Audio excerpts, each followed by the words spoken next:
যাবো না করে সে যাওয়াই হয়ে গেল। তুই একটা পাগল, আর যার সাথে বিয়ে হয়েছে সে আর একটা পাগল। এখন রাত 8টার সময় আমার তোর সাথে বেরোতে হবে, আবার রাত 10টার ভিতরে তার কাছে ফিরে আসতে হবে। কি কার কথা বললাম বুঝলে তো? প্রথম পাগলটা বলেছি আমার ছোটটাকে, আর বড় পাগল বলেছি তার দুলাভাইকে।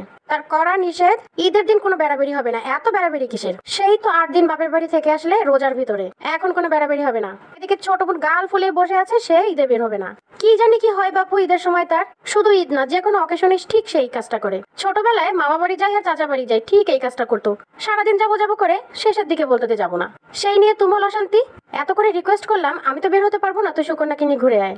রাত 8টার সময় আমাকে বললো যে বের হতে পারি এক শর্তে, যদি তুই না যাস আমিও কিন্তু যাবো না, তোর আমার সাথে যেতে হবে। তখন আর কি করার, যেখানে আমার যাওয়ার উপরে নির্ভর করছে দুইটা আমার ভালোবাসার মানুষের ঈদের ঘোরাফেরা। বললাম যে এক্ষুনি তোর ভাইয়াকে ফোন দে, তোর ভাইয়া যদি যেতে বলে তাহলে 100% যাবো। তো তার ভাইয়াকে ফোন দেওয়ার সাথে সাথে তার ভাইয়া রাজি, সে আমাকে ফোন দিয়ে বললো যাও ঠিক আছে ঘুরে আসো, কিন্তু রাতের ভিতরে বাড়ি ফিরতে হবে। রাগে গা চিরবির করছিল। এর ভিতরে ছোট বোন ডিসিশন নিল যে রূপসা পার্কেই ঘুরতে বেরোবে, শুধুমাত্র আমার জন্য। তারপরে আর কি, শুনে তো আমি আহ্লাদে আটখানা।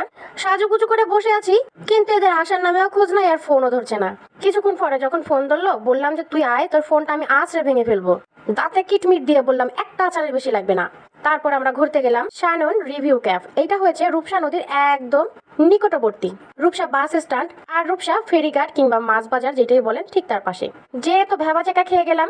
প্লেসটা অনেক সুন্দর হলেও ক্যাফের খাবারের দাম দেখে তো মাথায় হাত। এইখানে দেখেন কতটুকু ফ্রেঞ্চ ফ্রাই, এই ফ্রেঞ্চ ফ্রাই এর দাম কখনো 200 টাকা হয়? এইখানে তো রাজকন্যাকে নিয়ে গেছি, সে তো খামি দিয়ে বসে আছে, ফ্রেঞ্চ ফ্রাই না হলে সে বাসায় আসবে না।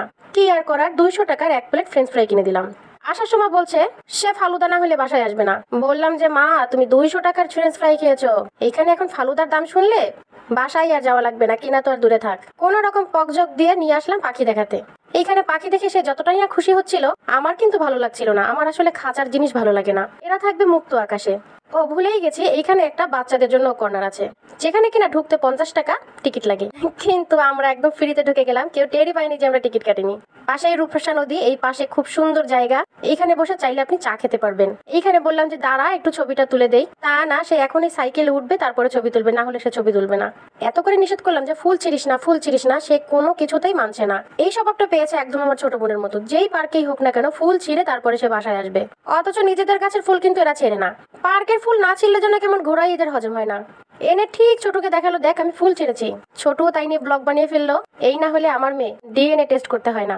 সবাই মিলে একটা সেলফি তোলার চেষ্টা। হ্যাঁ, এই পাশে যে মেয়েটাকে দেখছেন এটা হচ্ছে অথই, সম্পর্কে আমাদের বোনজি হয়। কেমন জানি সারা বছর দেখা না হলেও ঈদের সময় ঠিকই অথর সাথে দেখা হয়ে যায়। ঈদে ওরা আমাদের সাথে ঘোরা পরেই পরে। সুকন্যার ড্রেসটা পরে একটা সময় অস্থির হয়ে গেল, তার গার ভিতরে নাকি ঝিরঝির করছে। বেশ কতক্ষণ চিল্লাচ্ছিল যে ড্রেসটা চেঞ্জ করে দাও, ড্রেসটা চেঞ্জ করে দাও। ড্রেস চেঞ্জই বা করবে না কেন, কি দৌড়াদৌড়িটা না করছে দেখেন। ঈদটা ভালো হবে না করে ঈদটা মাশাআল্লাহ আমার খুব ভালো কেটে গেল। আলহামদুলিল্লাহ, আল্লাহ আমাকে প্রচুর পরিমাণ ভালোবাসে। সবাই ভালো থাকবেন, ঈদ মোবারক।